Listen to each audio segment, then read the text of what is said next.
국무총리 한덕수 탄핵 소추안은 총 투표수 192표 중 가 192표로서 가결졌음을 선포합니다.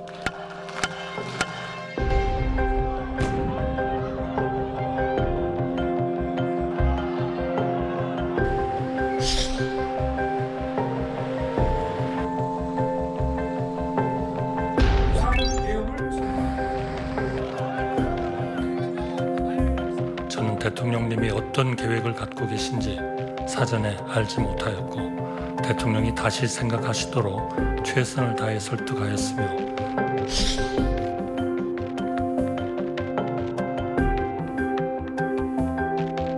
여야의 실질적 합의 없이 헌법재판관을 임명하는 것은 우리 헌정사에 전례가 없다는 점을 깊이 고민하였습니다.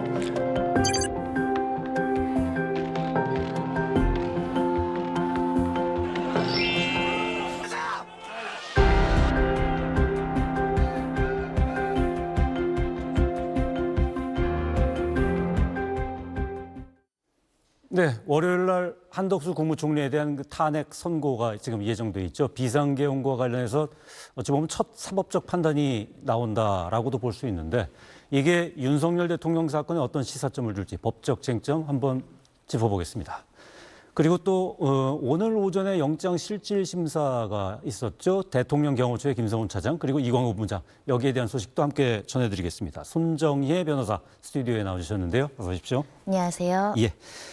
자, 이 한덕수 총리가 먼저냐 윤석열 대통령이 먼저냐 이거 갖고 이제 상당히 뭐 이런저런 추측도 많았었고 그다음에 뭐 헌재가 중요한 거 우선으로 하겠다라고 해가지고 아무래도 윤석열 대통령 탄핵에 대한 결정이 먼저 나오겠구나 했는데 이 한 총리에 대한 게 먼저 나오게 됐어요. 이거 어떻게 된 겁니까? 네, 모든 계획과 예측은 사실은 변화됐다 이렇게 보실 수 있을 것 같고요. 헌법재판소에서 평의 결과 이 판결하는 선고의 어떤 일자들도 재판관들의 의견을 취합해서 다소 수정하거나 변경했던 것으로 보입니다. 처음에는 대통령의 사건의 중대성 차원에서 가장 먼저 선고하고자 했으나 사실은 일각 특히 대통령 측에서 왜 선고 접수된 일자로 선고를 하지 대통령 사건 먼저 하냐 졸속 재판이 우려된다라는 비판의 목소리가 높았던 만큼 그 의견도 수용했을 뿐만 아니라 실질적으로 먼저 선고가 이루어질 수 있는 사건들은 먼저 선고해 주는 것이 그 탄핵 소추된 당사자에겐 굉장히 필요한 조치이다 보니 뭐 감사원장 사건이라든가 검사 사건이라든가 선고가 무르익어서 선고하기에 족하다라는 사건들은 먼저 예상을 끼고 선고를 하게 됐고 이제 선고가 늦어지는 대통령 사건은 아직 고심 중이기 때문에 선고기일이 지정되지 않았다라고 평가할 수 있을 것 같습니다. 그 한덕수 총리에 대해서 이제 탄핵 소추 사유로 이제 국회 측에서 나온 게 보면 한 5가지 정도가 되죠. 뭐 그 중에 사실 지금 한 총리 사건보다 이걸로 윤석열 대통령 사건이 어떻게 갈 것인가를 예측해 보는 게 훨씬 더 지금 관심이 더 많은 것 같아요. 뭐 좀 겹치는 부분이 많아서 그런 거죠? 일단 겹치는 부분은 이 탄핵 소추 사유 중에 내란 행위를 방조하거나 묵인했다라는 부분이 있습니다. 더군다나 이 내란 행위를 묵인하고 방조하는 과정 속에서는 국무회의를 적법하게 했느냐, 국무회의 주재자로서 해야 될 역할을 방기한 거 아니냐 이런 논란도 제기됐던 만큼 국무회의의 적법성 내지는 내란 행위와 관련해서 어떠한 위법한 중대성이 있는지에 대한 판단이 나올 가능성이 있기 때문에 이게 선례가 남게 된다고 한다면 대통령 사건에도 이 판단의 구속력을 가지고 이에 대해서 논란이 제기될 여지가 있었기 때문에 동시에 하거나 대통령 거 먼저 하고 국무총리 거를 뒤늦게 하는 것이 아니냐 이런 예측도 있었지만 그런 예상과 다르게 먼저 선고한다라는 것은 이 사건의 쟁점 중에 내란 행위의 방조 행위를 먼저 판단한다고 하더라도 대통령 사건과 직접적인 관련성이 없거나 같은 판단을 하더라도 크게 법리상 또는 사실관계 판단상 무리가 없기 때문에 먼저 선고할 수 있다 이렇게 보이고요. 특히 극명하게 다른 것은 대통령 사건에서는 피청구인 측에서 조금 더 신중하게 판단을 해달라는 요청을 했으나 한 총리 사건에서는 한덕수 총리 그러니까 피청구인이 조속하게 빨리 재판을 끝내달라 이렇게 했던 사건이기 때문에 먼저 선고될 수 있는 필요성이 높았다라고 보입니다. 근데 이게 내란 행위에 대한 묵인 방조라고 하면 묵인 방조를 판단하려면 이게 내란인지 아닌지를 먼저 판단을 해야 된다 이렇게 주장하시는 분들도 있는데 이거 내란 판단 안 하고선 그냥 묵인 방조 이 부분을 어떻게 넘어갈 수 있을까요? 제가 생각하기에는 내란죄의 구체적인 판단은 하지 않을 겁니다. 왜냐하면 한덕수 총리와 관련해서도 이런 일련의 비상계엄 선포를 왜 막지 못했느냐라는 사실관계에 접근해서 이 부분이 이제 문제다, 위헌이다, 위법하다 이런 주장이 들어온 것이지 내란죄의 방조범이다 이렇게 명확하게 탄핵소추 사유로 거론되지 않았기 때문에 내란 성립 여부는 헌재에서 판단하지 않을 것이고 범죄의 성립과 유무는 형사재판에서 담당을 해야 되거든요.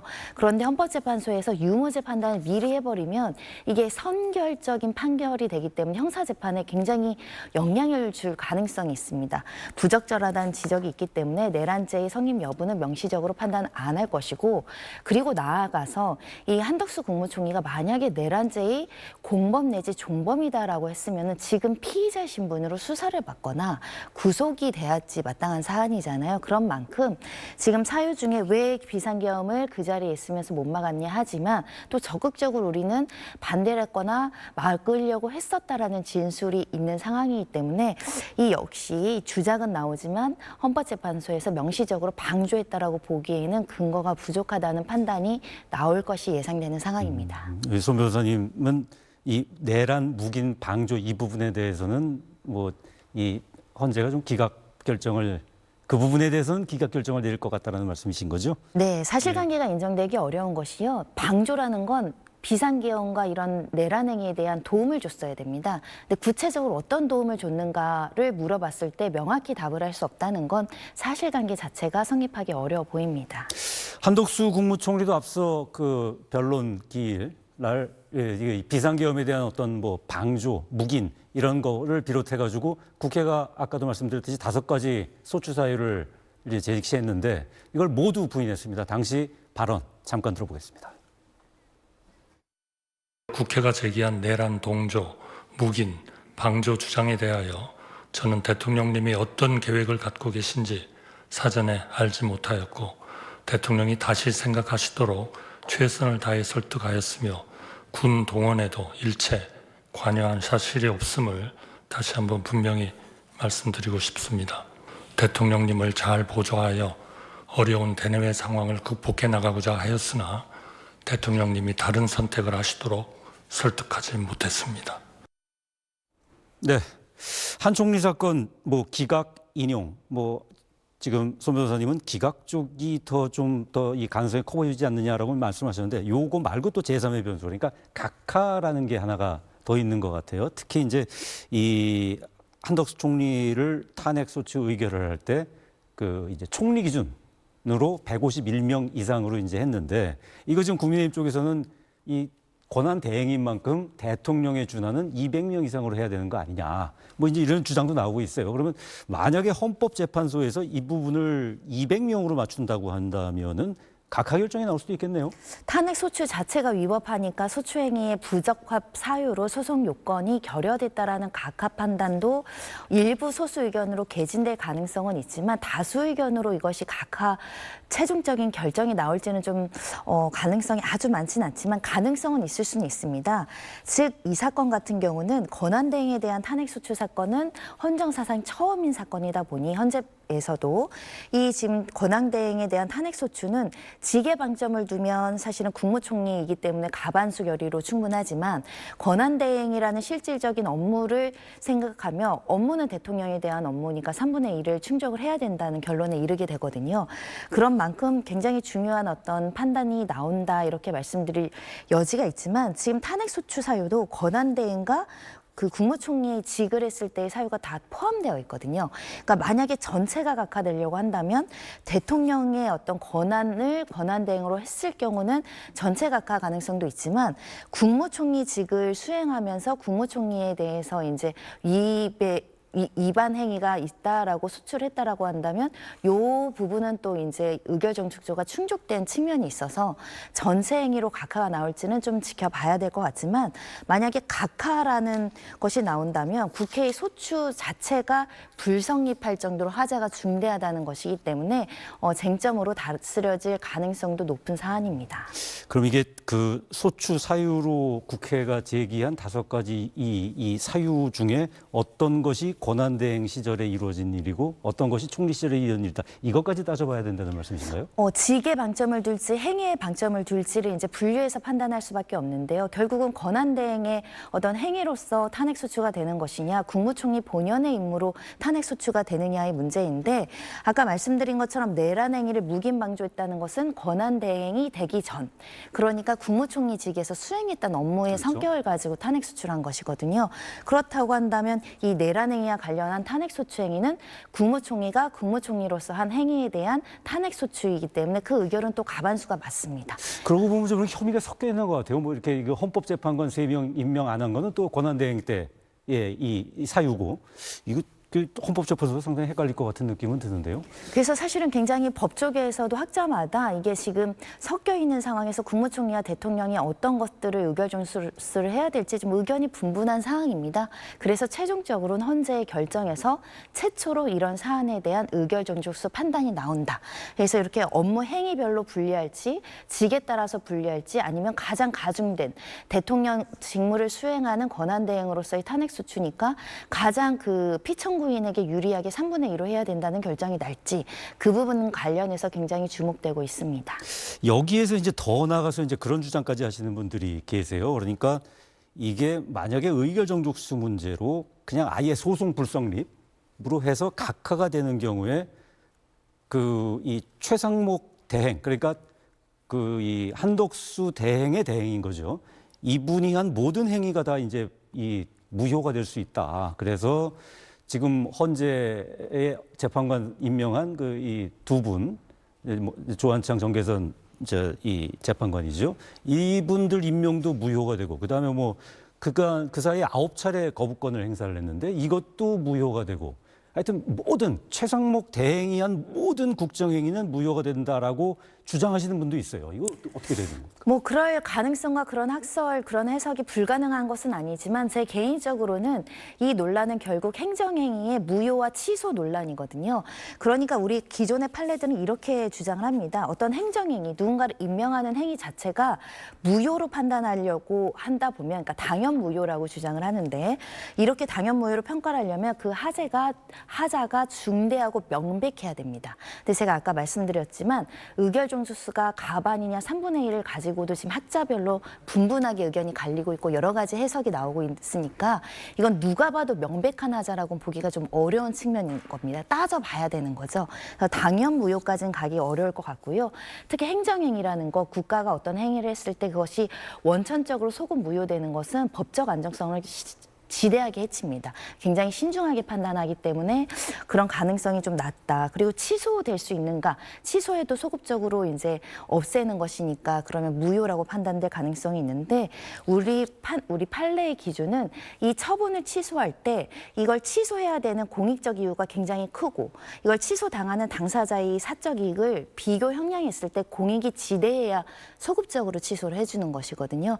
그런 측면에선 재판관을 임명을 했는데 이런 절차적인 하자가 있다라는 이유로 소급적으로 이 행위까지 취소를 해야 될 것인가, 그런 중대한 공익상의 필요가 있었는가에 대한 비교 형량 과정에서 그래도 임명 행위 자체에 명백한 하자가 없다라고 한다면 이것은 유효 적법하다라고 보고 장래에 향해서만 이렇게 지금 탄핵소추로 직무 정지된 것을 해소하는 것이 헌법 질서에 더 부합한다, 이런 판단이 해석상 더 가능하지 않을까라는 생각을 해봅니다. 이런 모든 상황이 우리 헌정사에서 뭐 경험해보지 못한 상황들이어서 여러 가지 참 혼동이 많네요. 어쨌든 그래서 월요일 날 탄핵이 기각이 된다면 뭐 한덕수 총리는 바로 복귀하는 거죠. 뭐 여기 한 총리 입장이나 또 최성목 대행은 다시 이제 경제부총리로 돌아가는 건가요? 즉시 복귀한다라고 보셔야 되겠습니다. 탄핵소추로 직무 정지되는 것은 불이익한 처분이기 때문에 즉각적으로 기각 결정이 난다라고 한다면 다시 본연의 본인이 임무를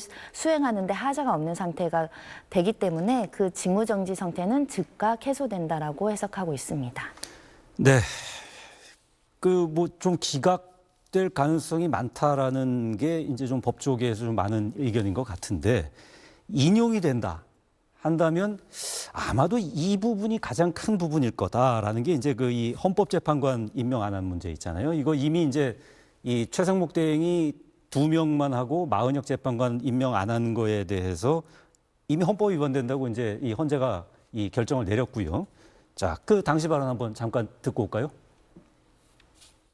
피청구인이 대통령 권한 대행으로서 헌법재판소 재판관으로 선출한 마은혁을 헌법재판소 재판관으로 임명하지 아니한 부작위는 헌법에 의하여 부여된 청구인의 헌법재판소 재판관 선출을 통한 헌법재판소 구성권을 침해한 것이다. 대통령의 권한을 대행하는 국무총리나 국무위원은 청구인이 재판관으로 선출한 사람이 헌법과 헌법재판소법에서 정한 자격 요건을 갖추고 그 선출 과정에 의회 민주주의를 원칙으로 하는 헌법 및 국회법 등 법률을 위반한 하사가 없는 이상 그 사람을 재판관으로 임명할 헌법상 의무를 부담합니다. 자, 재판관들이 저렇게 결정을 했으면은 그 이전에 이제 한덕수 권한대행 같은 경우는 그 재판관 3명, 국회가 추천한 재판관 3명을 전부 다 임명을 안 하고 여야 합의해와라라고 한 적이 있는데 이게 탄핵 인용의 사유가 될 수는 있겠죠? 그러니까 헌법상 의무를 위반했다라는 그 평가는 받을 겁니다. 다만 헌법을 위반했지만 그 의무가 위반한 것이 중대하니 아니하는 판단에 있어서는 그 정도까지 중대하지 않아서 그 정도는 또 정치적인 이유로 어느 정도 허용해줄 가능성도 배제하기 어렵고 시간적 간격도 다소 짧은 면이 있기 때문에 중대성 요건이 인정이 되지 않아서 결국 인용이 아니라 기각되지 않을까라는 관측이 있는 것이고요. 맞서 말씀드린 것처럼 헌법상 의무는 분명히 존재하고 특히 같은 논란으로 상설특검법도 추천하면 임명하도록 되어 있죠. 후보 추천 의뢰를 하게 돼 있죠. 네, 이 부분도 의무의 영역이라고 본다고 한다면 의무는 위반을 했다. 하지만 이게 파면할 정도로 중대하진 않다. 이렇게 이제 결론이 나지 않을까 생각하지만 위헌 결국은 위법은 했으나 그렇게 파면할 만큼 중대하진 않다. 왜냐하면 간사원장에 대한 탄핵소추 사건에서도 일부 별개의 의견으로 위법하다 이 부분은 지적은 했지만 중대하지 않아서 탄핵을 인용하지 않는다는 결론을 내렸거든요. 비슷한 취지로 흘러갈 가능성이 있습니다. 네, 이제 뭐 다음 주 제일 궁금한 거 윤석열 대통령 탄핵 선고 언제쯤 할 것이냐 이 부분 제일 궁금하잖아요. 손 변호사 보시기엔 언제쯤 할 것 같으세요? 그렇습니다. 사실은 뭐 28일 선고 가능성이 가장 높지 않을까라는 생각을 하고 있고요. 늦더라도 4월 초까지는 이루어져야 되지 않을까라는 생각이 들고요. 처음에는 대통령 사건 먼저 하려다 보니 2주 안에도 가능하다 이런 이야기가 나왔지만 결과론적으로는 감사원장 사건도 했죠. 검사들 사건도 했죠.